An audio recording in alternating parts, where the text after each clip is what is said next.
Hello दोस्तों, क्या आप इंडिया की टॉप 10 कंपनीज में इन्वेस्ट करना चाहते हैं बट पता नहीं कौन सी स्टॉक में इन्वेस्ट करें?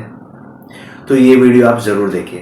डीएसपी म्यूचुअल फंड ने हाल ही में लॉन्च किया है DSP Nifty top 10 equal weight index fund, जहां इन्वेस्टमेंट होगा इंडिया की टॉप 10 स्टॉक्स में in terms of market capitalisation. और इसमें वेटेज जो दिया जाएगा ईच स्टॉक को वो इक्वली डिवाइडेड है बिटवीन ईच स्टॉक्स एंड उसका वेटेज है 10% का। तो हर एक कंपनी में 10% से ज्यादा वेटेज नहीं देखा जाएगा। तो ये उन कंपनियों में इन्वेस्ट करेंगे जो मार्केट कैपिटलाइजेशन में आपको टॉप 10 में दिखेंगे। उसके अलावा उसमें कोई 11th या 12th स्टॉक नहीं रहेगा, सिर्फ और सिर्फ 10 कंपनी में इन्वेस्ट होगा। तो ये काफी ज्यादा कॉन्सेंट्रेटेड पोर्टफोलियो है एंड अगर आप लार्ज कैप कंपनीज में इन्वेस्ट करना चाहते हैं तो ये फंड आपके लिए है। आइए जानते हैं डीएसपी म्यूचुअल फंड का DSP Nifty top 10 equal weighted index fund के बारे में। सबसे पहले जानने के लिए आपको समझना पड़ेगा कि ये टॉप 10 वेटेज इंडेक्स है क्या, ये टॉप 10 सिलेक्शन होती कैसे है। आइए समझते हैं। ये सारी जो कंपनीज है they are the largest of all caps. ठीक है, जो टॉप 10 कंपनीज है जो ड्राइव करती हैं Indian economy, India growth factors. So first we have to understand कि Nifty top 10 equal weight index है क्या। Large cap companies consist of top 100 stocks as per SEBI norms. जो मार्केट कैपिटलाइजेशन में है, जो टॉप 100 कंपनीज है, those are the large cap companies, right, in terms of market caps. ठीक है, उसमें से अगर मैं फिल्टर करता हूं जो टॉप 50 स्टॉक्स है, that becomes the part of Nifty 50 index. तो 100 में से फिल्टर होके मेरे पास कंपनी आ गई 50। So that will constitute my Nifty 50 index. उस 50 में से भी जो टॉप 10 कंपनीज है, that will become a part of my Nifty top 10 equal weight index. And ये सिलेक्शन होगा on the base of market capitalisation, जो रीबैलेंस होगा क्वार्टरली बेसिस पे एंड रिकॉन्स्टिट्यूट होगा semi annually, half yearly basis पे। So this is what the Nifty top 10 equal weight index is, right. अब हमको समझना है कि why one should be investing in this index fund, ये कैटेगरी में इन्वेस्ट क्यों करना है। हमें समझना होगा कि why Nifty top 10 equal weight index fund. इसको समझने के लिए मैं आपको ये ग्राफ दिखाता हूं। This is the presentation by DSP mutual fund and उनकी जो स्टडी है उन्होंने ये बताया गया है कि if I would have invested for the last 16 years, Nifty top 10 equal weight index has outperformed Nifty 50 index, Nifty 500 index as well as Nifty 100 index. ये तीनों इंडेक्स जो ब्रॉडर इंडाइसिस है उनको बीट करके बेटर रिटर्न प्रोड्यूस किया है। For example, Nifty 100 index has generated 13.7%, Nifty 50 has given 13.3% and Nifty 500 index has given 13.7%। But इसको अगर हम कंपेयर करते हैं Nifty top 10 equal weight index है, so this index has given a return of 14.6%। तो 1% का एक अल्फा जनरेट हुआ है by investing in this particular category. Nifty top 10 equal weight index has outperformed broader market 9 out of 16 years। अगर आप right side में अगर चार्ट देखते हैं 2007 से लेकर 2024 तक 9 times Nifty top 10 equal weight index has generated more returns than Nifty 50, Nifty 500 and Nifty 100 index. अब हम देखते हैं median rolling returns. Median rolling returns में कंपेयर करने के बाद भी ये तीनों इंडेक्स को, जो ब्रॉडर इंडाइसिस की हम बात कर रहे हैं, Nifty 50, Nifty 100 and Nifty 500, Nifty top 10 has outperform on the basis of rolling. This we can see in this graph 1 year basis पे, 3 year बेसिस पे, 5 year बेसिस पे एंड 10 year बेसिस पे। On 10 year basis Nifty top 10 has generated 2% alpha. So hence it becomes very important to understand कि अगर मैं concentrated portfolio में invest कर रहा हूं, then also I am able to generate a better returns in my portfolio।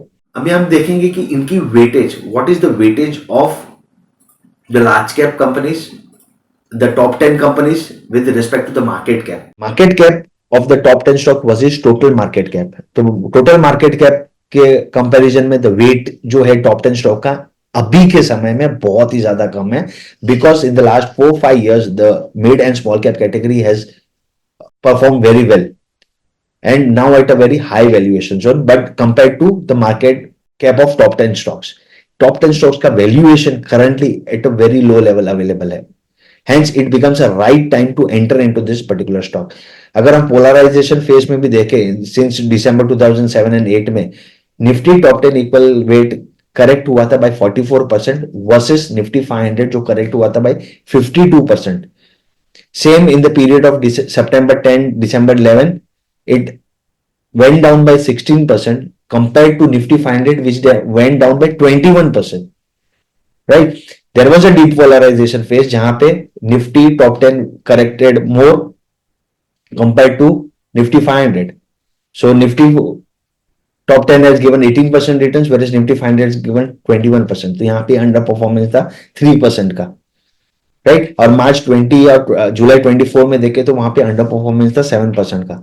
तो जब आप शॉर्ट पीरियड में देखते हैं तो आपको रिटर्न्स में ज्यादा डिफरेंस नहीं दिखेगा, बट व्हेन यू गो और long term for 10 years, 15 years and 20 years, there you will be able to see the huge alpha that this index will be creating. So when we talk about concentration portfolio, we have to understand the risk that this portfolio has. कि कितना risk आएगा. So risk को हम टटोलते हैं या फिर उसकी volatility को हम टटोलते हैं थ्रू स्टैंडर्ड डिविएशन. तो ये स्टैंडर्ड डिविएशन कितना है इस फंड का या इस इंडेक्स का, ये हमें समझना बहुत ही ज्यादा जरूरी है. Because it is a concentrate portfolio तो स्टैंडर्ड डिविएशन आपको इसका हमेशा ज्यादा मिलेगा. So current standard deviation of Nifty top 10 is 22.8% compared to Nifty 50 which is 21.6, compared to Nifty 100 which is 20.9 and compared to Nifty 500 which is 21.5%. तो आप देखेंगे the standard deviation, the volatility of the index is the highest compared to all four indices. But if you see the drawdown since 2006, it has fallen less compared to this indices. अब अगर market गिरा है तो ये कम गिरता है compare to Nifty 50 index, Nifty 100 index and Nifty 500 index, right. आप ये चार्ट में देख सकते हैं फ्रॉम 2006 से लेकर 2024 तक it has fallen less compared to the other three indices. दो इसका स्टैंडर्ड डिविएशन वॉलेटिलिटी हाई है, फिर भी ये कम करेक्ट होता है whenever the market gives correction, right. So बहुत ही ज्यादा इंपॉर्टेंट है ये चार्ट समझना. जब हम स्टैंडर्ड डिविएशन की बात करते हैं तो वैल्यूएशन की बात करना भी बहुत ही इंपॉर्टेंट है, राइट. वैल्यूएशन, क्या वैल्यूएशन पे this stocks are available. Since Nifty 500 will comprise of all the large cap, mid cap and small cap companies, and जो लास्ट 5 इयर्स में mid and small cap category ने returns दिए हैं तो आज की वैल्यूएशन उनकी काफी हाई है.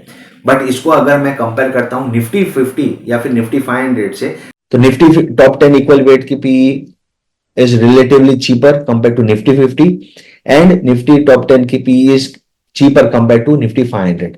So this becomes a very favorable valuation zone on relative basis to enter into this particular index. PE तो हमने समझ ली, हमने स्टैंडर्ड डिविएशन देख लिया इंडेक्स का क्या है, हमने प्राइस टू अर्निंग रेशियो समझ ली इंडेक्स की क्या है, that it is available at a cheaper valuation. Now if we check the return on equity and the return on assets, this top 10 stocks beat the other indices pretty well. Other indices like Nifty 50, Nifty 100 and Nifty 500. So if you see in the chart, Nifty 50 की return on equity आ रही है 15.6 की, Nifty 500 की return on equity आ रही है 14.9 की, विज़ Nifty top 10 equal weight की PE आ रही है 22.4 की. So it is a very good sign. Plus, if you see the return on assets for Nifty 50 is 2.7, Nifty 500 is 2.6, and Nifty top 10 equal weight is 10.4. So ये काफी range से bit करता है other indices को इन terms of return on equity and return on assets. सिर्फ DSP ने ये comparison सिर्फ इंडियन इक्विटी पे नहीं किया है, उन्होंने एक स्लाइड यहाँ पे ऐड की है जहाँ पे उन्होंने S&P 500 यूएस के जो टॉप 500 स्टॉक्स है उसमें से भी अगर मैंने टॉप 10 स्टॉक्स में इन्वेस्ट किया है जहाँ पे मैंने इक्वल वेट में इन्वेस्ट किया है तो that top 10 stocks will beat the broader indices as well. You can say this in this chart, top 10 index an outperformer even in US. अगर 100 रुपया मैंने इन्वेस्ट किया है सिंस 2005, S&P 500 इंडेक्स को बीट करता है S&P 500 top 10. Top 10 has given 12% returns vis-a-vis S&P 500 has given 10.5%. So top 10 stocks from S&P 500 have beaten S&P 500 index over long term in US. तो अब हम बात करते हैं कंपोजिशन की. What is the composition of the Nifty 50 equal weight index TRI? So these are the companies which have a current weightage as per the norms Infosys का current weightage है 11.4 and axis का current weightage है which is the lowest which is 8.6, but this will get realign on quarterly basis. तो ये balance out हो जाएगा, जैसे इन्फोसिस 11.4 है, 1.4 will be sold off and Axis Bank का 1.4 will be added on. So that will keep on realignment आपका quarterly basis पे होता रहेगा। सो आपको यहाँ पे कोई चिंता करने की जरूरत नहीं है कि रीअलाइनमेंट कैसे होता रहेगा, राइट। और ये स्टॉक्स ही रहेंगे और रिकॉन्स्टिट्यूट होता रहेगा सेमी एनुअली बेसिस पे। If there is a new stock which needs to be added in terms of market cap, then it will be happening on a half yearly basis. Sector wise allocation देखते हैं तो currently financial services पे sector weightage ज्यादा है which is 36.6, IT में 22, FMCG में 21 है, construction में 10 है और oil gas and consumer field में 9.7 है। So this are the companies where the investment will be done and this will be reconstituted semi-annually and balancing जो रहेगी that will happen on quarterly basis. Investment team और process को समझना है। Mister Anil गेनाली, he is the fund manager and the passive index head of DSP mutual fund. Deepesh Shah is the co-fund manager in this and Neha Rathi and Ravi Gyani are the manager in this portfolio. Simple सा process है। Whenever you are managing a passive investment, आपको schedule करना है, ad hoc rebalances करने हैं, monitor करना है real time market movement and analyse करना है ट्रैकिंग एरर एंड इवेल्युएट करना है trade execution. So this is how the passive index will be created and this is how the index will be behaving and performing. Risk बहुत important है समझना इस index में। सबसे पहला रिस्क है the concentration risk.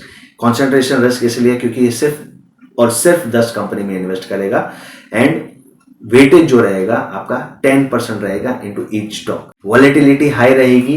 This fund can give higher volatility as compare to diversified equity fund. Volatility जैसे मैंने बताया आपको कि स्टैंडर्ड डिविएशन हाई है तो वॉलेटिलिटी ये फंड की हमेशा ज्यादा रहने वाली है compare to other broader indices. Underperformance short term में मैंने जैसे बताया, शॉर्ट टर्म में this will underperform other indices but in the long term it will create a good alpha for in your portfolio.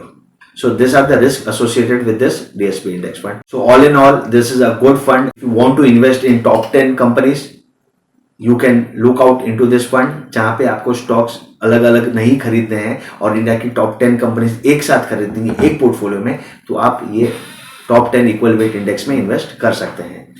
That's it from my side. Signing off, Mahendra Rao. Until we meet again. Bye bye.